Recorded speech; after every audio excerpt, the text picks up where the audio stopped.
नमस्कार, मैं हूं विद्यासागर। स्वागत है आप सभी का आज महाराष्ट्र में। और बुलेटिन में सबसे पहले बात करेंगे कोरोना की। तो महाराष्ट्र में कल के मुकाबले आज कोरोना मामले में थोड़ी कमी देखने को मिली है। बीते 24 घंटे में महाराष्ट्र में कोरोना के कुल 51,751 नए मामले सामने आए हैं और 258 कोरोना मरीजों की मौत हुई है। राज्य स्वास्थ्य विभाग के आंकड़ों के अनुसार बीते 24 घंटे में कुल 6,893 नए केस सामने आए हैं। तो वहीं ठाणे जिले में 14,424, पुणे जिले में 11,761 सहित कई जिलों में लगातार बढ़ोतरी नजर आ रही है।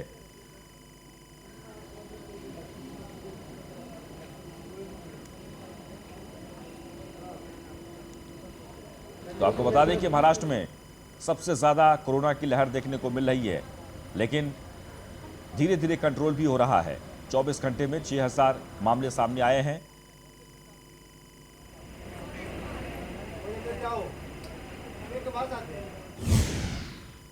तो महाराष्ट्र में कोरोना से हालात बद से बदतर स्थिति में पहुंच रहे हैं। ऊपर से बेड, ऑक्सीजन, दवाइयां और इंजेक्शन की किल्लत से मुंबई समेत कई शहर प्रभावित हो रहे हैं। शिवसेना सांसद संजय राउत ने महाराष्ट्र में बढ़ते मामलों के लिए केंद्र सरकार पर निशाना साधा है।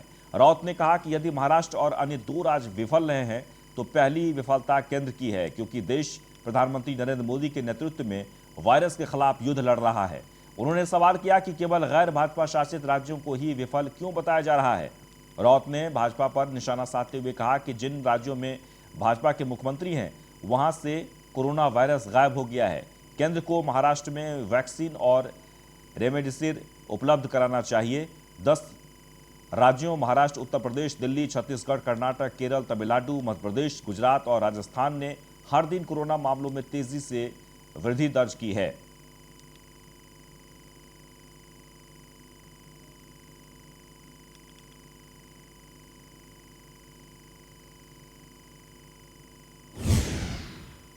तो महाराष्ट्र में कोरोना के बढ़ते मामले के बीच कैबिनेट मंत्री असलम शेख ने कहा कि महाराष्ट्र में लॉकडाउन को लेकर फैसला लिया जा सकता है। साथ ही उन्होंने कहा कि राज्य में कोरोना के केस लगातार बढ़ रहे हैं और सरकार इनसे लगातार निपट रही है, लेकिन इसे लेकर कोई बड़ा और सख्त फैसला लिया जा सकता है। तो महाराष्ट्र के हालात को लेकर लगातार चर्चाएं हो रही है। और आपको बता दें कि आज 8:30 बजे मुख्यमंत्री उद्धव ठाकरे इस मामले में बैठक कर सकते हैं। हो सकता है कि महाराष्ट्र में संपूर्ण लॉकडाउन घोषित कर दिया जाए।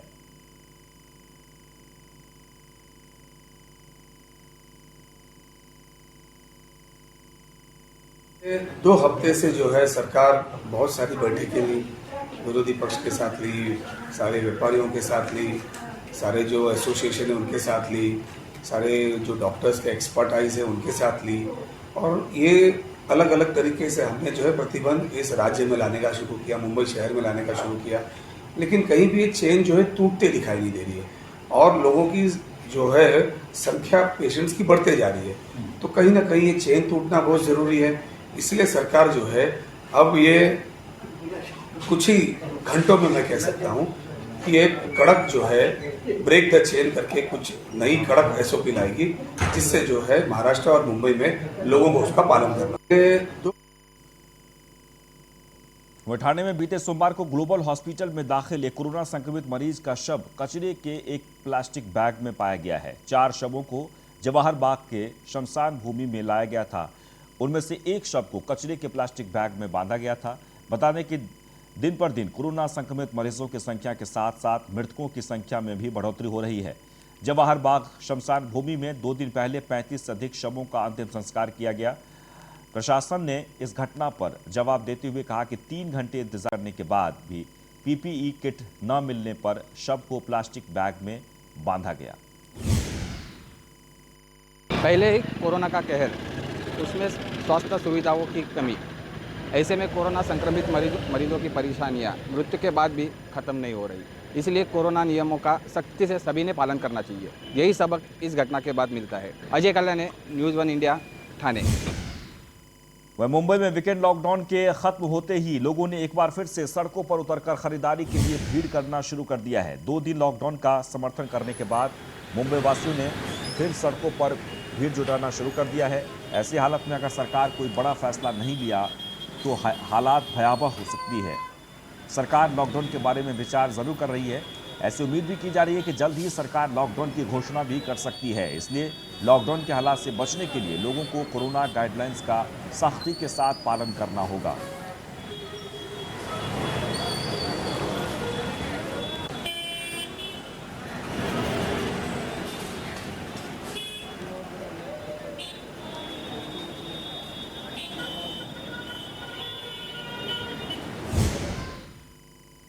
तो मुंबई के कांदिवली पश्चिम में शिकायत मिलने के बाद भी मनसे के कार्यकर्ताओं ने डॉक्टर बाबा साहब अम्बेडकर अस्पताल का दौरा किया।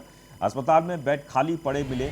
चारकोल विधानसभा के मनसे अध्यक्ष दिनेश साल्वी ने बताया कि शताब्दी अस्पताल के अंदर 1.25 करोड़ रुपए खर्च करके एक वार्ड बनाया गया था, जिसके अंदर ऑक्सीजन और वेंटिलेटर की 15 बेड हैं और साधारण 23 बेड हैं, जिसे लेकर टोटल 38 बेड खाली पड़े हैं।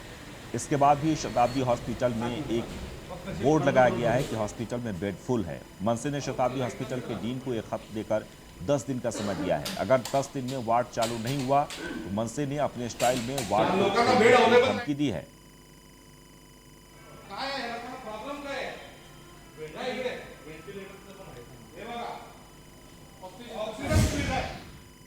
वहीं चंद्रपुर में कोरोना के मरीजों का आंकड़ा दिन प्रतिदिन बढ़ते जा रहा है। कोरोना से अपनी जान गंवाई है कई लोगों ने, जिसमें मरीजों के परिजनों का कहना है कि सरकारी अस्पताल में पर्याप्त मात्रा में ऑक्सीजन की पूर्ति न होने के कारण यहां मरीजों की जान जा रही है। चंद्रपुर के कोविड अस्पताल में बेड की भारी किल्लत हो रही है, तो वहीं प्रशासन ने अपने हाथ खड़े करते हुए कोविड आईसीयू विभाग के बाहर बेड हाउसफुल की तख्ती टांग दी है, जिससे बाहर से आने वाले मरीजों को भारी दिक्कतों का सामना करना पड़ रहा है।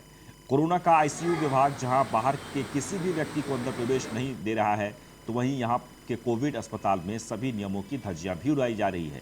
यहाँ के डॉक्टर और नर्स खुद ही मरीजों के परिजनों को आईसीयू विभाग में अंदर जाने की परमिशन दे रहे हैं, जिससे कोरोना का खतरा लगातार बढ़ता जा रहा है।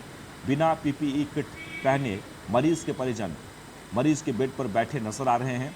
चंद्रपुर का सरकारी कोविड अस्पताल जहां 33 वेंटिलेटर बेड उपलब्ध है तो 130 ऑक्सीजन बेड है, लेकिन अब जरूरत की घड़ी में यहां एक भी बेड उपलब्ध नहीं है, जिससे चंद्रपुर में कोरोना से मरीजों के हाल खराब होते दिखाई दे रहे हैं।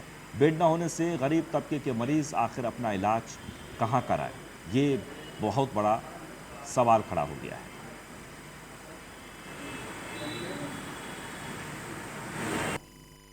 पेशेंट के रिलेटिव को सब कुछ करवाने को लगा रहे। हाँ, जो कुछ पीपीई किट नहीं, कुछ भी नहीं, यहाँ पे सब कुछ नहीं किया। पेशेंट के रिलेटिव को अपने हाथों से नहीं किया, मास्क लगाओ, ये लगाओ, वो लगाओ, सब कुछ पेशेंट को ही करा रहे। रिलेटिव ने किया, आपके कुछ अपने हाथों से ये कर रहे। ना कोई डॉक्टर लोग यहाँ पे जाने दे रहे, ना नर्स ध्यान दे रहे, कुछ नहीं कर रहे। ये हॉस्पिटल लेके क्या है, ये फालतू में लेके कोरोना फैलाने के लिए चालू है। पेशेंट के रिलेटिव को सब कुछ करवाने को लगा रहे। हाँ, जो कुछ पीपीई किट नहीं, कुछ। वह भंडारा आईएमए अध्यक्ष डॉक्टर नितिन तुरस्कर ने एक हैरान करने वाला दावा किया है। डॉक्टर नितिन के हिसाब से कोरोना उपचार के लिए रेमडेसिविर इंजेक्शन का कोई रोल नहीं है। यह दावा उन्होंने WHO द्वारा 31 मार्च 2021 को प्रसिद्ध पत्रक के आधार पर कही है। भंडारा जिले के साथ साथ पूरे महाराष्ट्र में रेमडेसिविर इंजेक्शन की कामतरता देखी जा रही है। साथ ही कोविड के उपचार हेतु रेमडेसिविर इंजेक्शन पर लोग ज़्यादा भार देते नजर आ रहे हैं और इसे लेने के लिए काफ़ी भीड़ भी नजर आ रही है।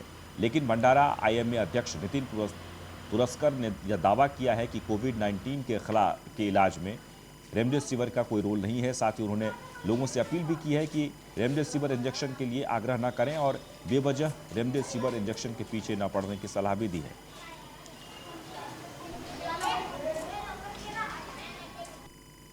मैं डॉक्टर नितिन तुरस्कर, अध्यक्ष आईएमए भंडारा शाखा। सभी मेरे जनता से गुजारिश, भंडारा सभी जनता से गुजारिश कर रहा हूँ कि फ़िलहाल एक सब लोगों में ऐसे पैनिक डिसऑर्डर है कोरोना के कारण और सब लोग इंजेक्शन रेमडेसिविर के पीछे दौड़ रहे हैं। मेरे ख्याल से तो नहीं, मैं उसमें authority, World Health Organization authority है उसमें, वो बोल रही है कि 31 मार्च 2021 की जो उनकी गाइडलाइंस है वर्ल्ड हेल्थ ऑर्गेनाइजेशन की, उनकी वेबसाइट पे आप देख भी सकते हैं, गूगल पे सर्च कर सकते हैं, वर्ल्ड हेल्थ ऑर्गेनाइजेशन की वेबसाइट, की ऑफिशियल वेबसाइट पे देख सकते हैं कि रेमडेसिविर का कोई भी रोल नहीं है कोरोना। तो महाराष्ट्र में जहां एक तरफ कोरोना थमने का नाम नहीं ले रहा है, तो वहीं दूसरी तरफ लोगों में कोरोना के प्रति लापरवाही बढ़ने लगी है। लातूर जिले में बिना मास्क घूमने वालों की संख्या बढ़ती जा रही है।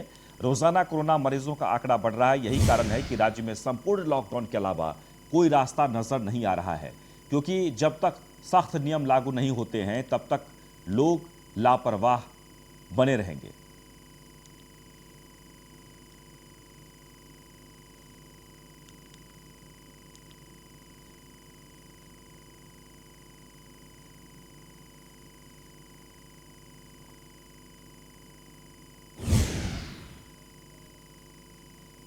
औरंगाबाद से खबर है, जहां पर वैजापुर के देवगिरी अस्पताल को बिना अनुमति कोरोना मरीजों का इलाज करना महंगा पड़ गया है। देवगिरी अस्पताल में कोरोना मरीजों का इलाज करने वाले डॉक्टर के खिलाफ चिकित्सा अधीक्षक की शिकायत पर वैजापुर पुलिस थाने में धारा 420 सहित अन्य धाराओं के तहत मुकदमा दर्ज किया गया है। वैजापुर शहर में डॉक्टर गणेश अग्रवाल ने देवगिरी अस्पताल के नाम से अस्पताल शुरू किया था। इस अस्पताल में आरोपी डॉक्टर गणेश अग्रवाल ने सरकार से किसी भी तरह की कोई अनुमति नहीं लिए बगैर कोविड के मरीजों का इलाज कर नागरिकों को गुमराह कर धोखा दिया है। देवगिरी अस्पताल में किसी भी तरह का आइसोलेशन वार्ड नहीं है। एक ही जगह सभी तरह के मरीजों को अस्पताल में भर्ती कर उनका इलाज चल रहा है और सरकारी आदेश का उल्लंघन भी किया जा रहा है। इसी के चलते उपजिला अस्पताल के चिकित्सा अधीक्षक डॉक्टर गजानन टारपे की शिकायत के तहत देवगिरी अस्पताल के डॉक्टर गणेश अग्रवाल पर धारा 420 के तहत मुकदमा दर्ज किया गया है।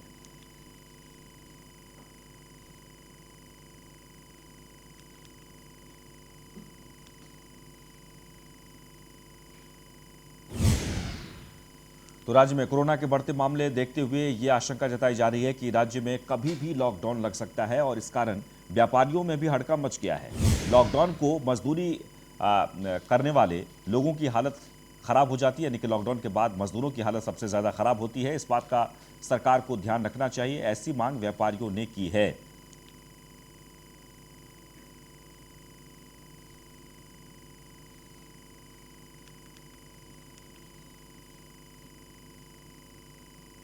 तो लॉकडाउन की खबर के बाद व्यापारियों में हड़कंप है। व्यापारियों ने चिंता जाहिर की है कि लॉकडाउन अगर होता है तो सबसे ज़्यादा अगर किसी की भी हालत ख़राब होगी तो वो है मजदूरों की, और इसलिए सरकार को सोच समझकर फैसला लेना चाहिए।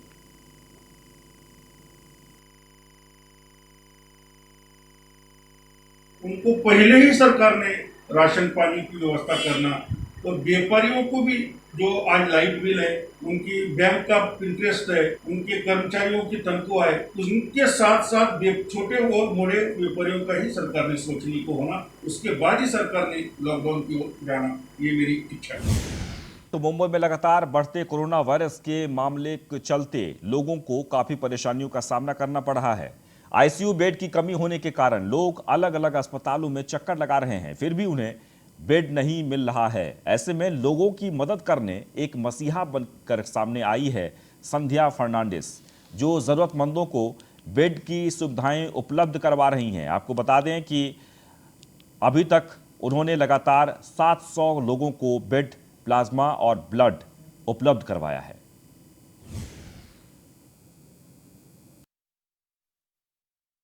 मुंबई में रोज़ाना कोरोना वायरस के आंकड़े इतने बढ़ रहे हैं कि अगर बात कर लिया हेल्थ सेक्टर की तो हॉस्पिटल में बेड नहीं मिल रहे हैं, और ऐसे में एक मसीहा सामने आती हैं संध्या फर्नांडिस करके, जो लोगों को और ज़रूरतमंदों को बेड प्रोवाइड करवाने में उनकी मदद करती हैं। तो हमारे साथ वो मौजूद है, आइए उनसे बात करते हैं और जानते हैं किस तरीके से वो लोगों की मदद करते हैं। सबसे पहले मैम आपका स्वागत है न्यूज़ इंडिया में। थैंक यू मैम, मैं जानना चाहूँगा कि जैसे अभी देखा जा रहा है बेड की जो किल्लत हो रही है पूरे मुंबई में या पूरे महाराष्ट्र में, उसे और आपको बहुत फ़ोन आता है, हमने आपको सोशल मीडिया से आप बहुत एक्टिव है, लोगों को रिप्लाई भी देते हैं, मगर आप लोगों की किस तरीके से मदद करते हो?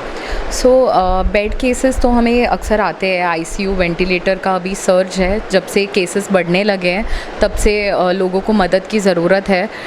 हमारे वॉर रूम से भी कभी कभी हेल्प बहुत लेट आ रहा है, तो ऐसे में पैनिक मोड में वो हम जैसे सोशल वर्कर्स तक पहुंचने की पूरी कोशिश करते हैं।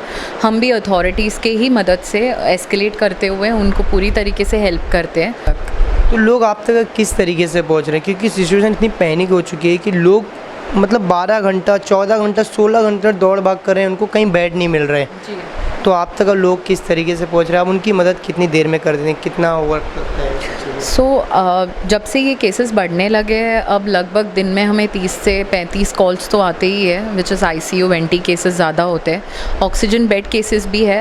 अभी रिसेंटली RT-PCR रिपोर्ट्स बहुत लेट आने लगे हैं, तो जो पेशेंट्स RT-PCR करके घर पे वेटिंग पे है, उनकी हालत 2-3 दिन में अक्सर ख़राब होते हुए नज़र आ रही है। तो जब उनके O2 लेवल्स डाउन होते हैं और वार्ड रूम के पास भी उतना इनफ सपोर्ट नहीं होता, तो वो ट्विटर के माध्यम से हम जैसे सोशल वर्कर्स को टैग करते और हम भी उनके कंडीशंस को प्रिसाइसली एस्केलेट करते हुए बताते। कुछ केसेस ऐसे भी हैं जो एम्बुलेंस में ऑन द वे होते हैं और उनको पता नहीं होता है कहाँ जाना है, क्योंकि जंबो सेंटर्स के ट्रायज या इमरजेंसी वार्ड में भी अभी जगह नहीं है।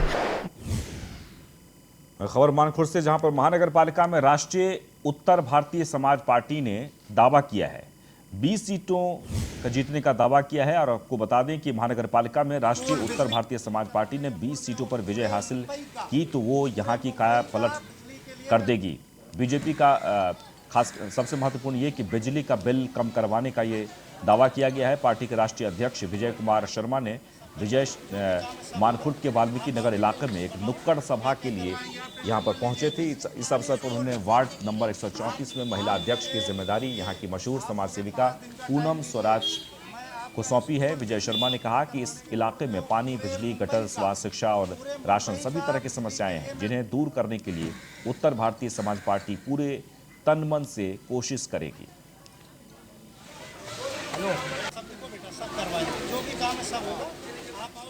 बनाओ, क्या क्या करवाएंगे आप, टेंशन मत लीजिए। बिजली, पानी, स्कूल। आप मुझे सुनिए, आप मुझे 5 दिन का टाइम दीजिए, मैं आपका स्कूल, बिजली सब फ्री करवाने के मूड में हूँ। पूरे मुंबई का बिजली के लिए मैं। वह मुंबई पुलिस के पूर्व पुलिस कमिश्नर परमबीर सिंह के बाद CBI ने महाराष्ट्र के पूर्व गृह मंत्री अनिल देशमुख को 14 अप्रैल को पूछताछ के लिए बुलाया है। परमबीर सिंह ने कुछ हफ्ते पहले महाराष्ट्र के CM उद्धव ठाकरे को चिट्ठी लिखी थी, जिसमें उन्होंने आरोप लगाया था कि देशमुख मुंबई पुलिस के अधिकारियों से हर महीने 100 करोड़ रुपये वसूली कर रहे थे, जिसके बाद महाराष्ट्र की सियासत में भूचाल आ गया था। सिंह के वसूली आरोप के मामले में CBI अब तक 5 लोगों से पूछताछ कर चुकी है, जिसमें देशमुख के 2 PA संदिग्ध कार मामले में आरोपी सचिन वाजे और मुंबई के एक बड़े होटल के मालिक से भी पूछताछ हो चुकी है। इन सभी से पूछताछ के बाद अब CBI देशमुख से भी पूछताछ करेगी।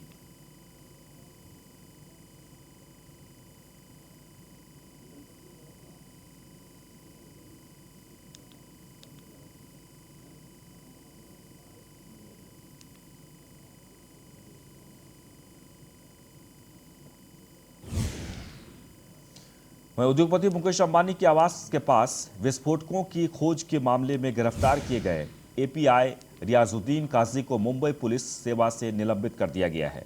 काजी पर एंटीलिया ब्लास्ट केस और मनसुख हिरण की हत्या में अहम भूमिका निभाने का आरोप है। NIA ने उस पर मामले की जानकारी होने के बावजूद सबूत मिटाने में सहयोग करने का आरोप लगाया है। NIA के सूत्रों ने कहा है कि API रियाजुद्दीन काजी को सचिन वाजे द्वारा किए गए सभी अपराधों के बारे में पता था और उनके गिरफ्तारी को महत्वपूर्ण बताया गया था।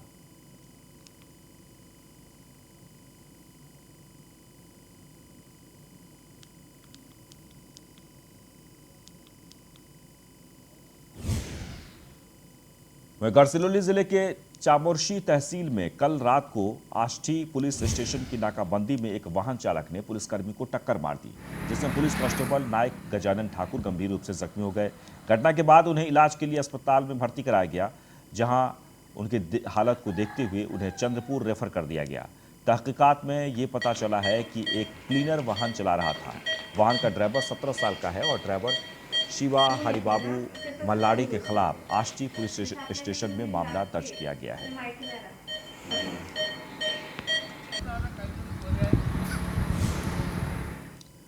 औरंगाबाद के जिलाधिकारी से जय संघर्ष वाहन चालक सामाजिक संस्था ने मांग की है कि कोरोना काल में टैक्सी टूरिस्ट के सब लोन के EMI को स्थगित किया जाए। जय संघर्ष वाहन चालक सामाजिक संस्था का कहना है कि कोरोना की वजह से परिस्थिति काफी गंभीर है। इस परिस्थिति से बाहर निकलने के लिए कम से कम 6 महीने लगेंगे। तब तक बैंक लोन के हफ्ते को स्थगित किया जाए और उस पर ब्याज न लगाया जाए।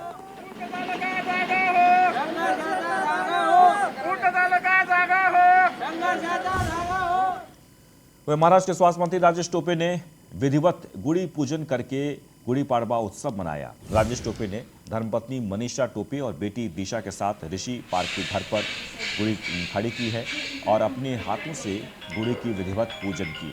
गुड़ी पाड़वा के दिन हिंदू नव वर्ष मनाया जाता है। चैत्र मास की शुक्ल प्रतिपदा को गुड़ी पाड़वा का वर्ष प्रतिपदा कहा जाता है। इस दिन हिंदू नव वर्ष का आरंभ होता है। महाराष्ट्र में यह पर्व गुड़ी पाड़वा के रूप में मनाया जाता है।